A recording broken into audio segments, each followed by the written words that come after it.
মানিক, তুমি যা করলে তা শুধু ভাই ভাইয়ের জন্য করে। ও তো তোর ভাই। ভাই? হ্যাঁ রতন, রতন, আমি তোর হারিয়ে যাও ভাই, তোর হারিয়ে যাওয়া ভাই। রতন, তুমি ভেবো না, তোমার কোনো সাজা হবে না। কি বলছেন আপনি?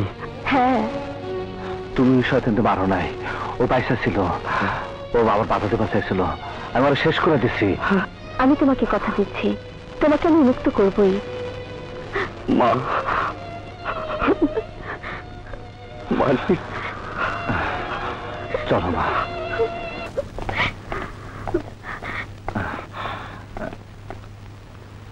মা, মা তুমি ভাইবো না, ও বিথি, বিথির সাথে তোমার পরিচয় নাই। বিথি আইনজীবী মা, ও রতনে মুক্ত করে আনবই।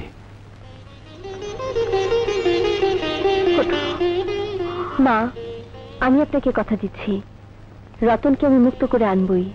আমি দোয়া করি তুমি যেন তোমার কথা রাখতে পারো। চল সবাই। মা, তুমি কোথায় যেতেছো?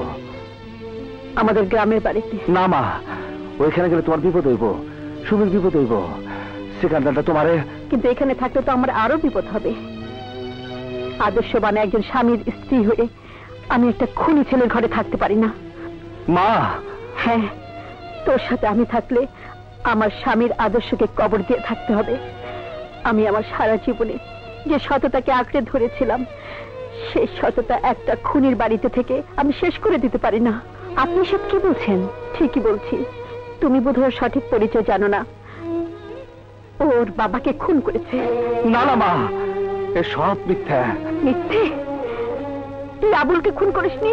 তুই তোর বাবাকে খুন করিসনি? বল, মিথ্যে? কি মিথ্যে? হ্যাঁ মিথ্যে। ওর বাবাকেও খুন করেনি, তবে ওর বাবাকে যারা খুন করেছে তাদের সে খুন করেছে।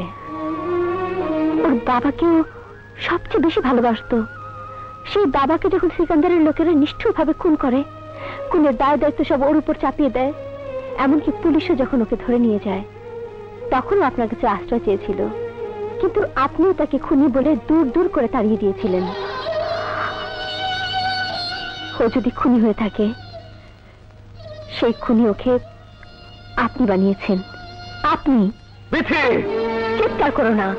তিনি যদি সেদিন তোমার স্নেহ মমতার দরজা বন্ধ করে না দিতেন, তবে আজ তোমাকে পথের মধ্যে এইভাবে মানুষের ঠোকর খেয়ে খেয়ে নিয়তির হাতে, ভাগ্যের হাতে পরাজিত হতে হতো না, আর একটা খুনিরও জন্ম হতো না।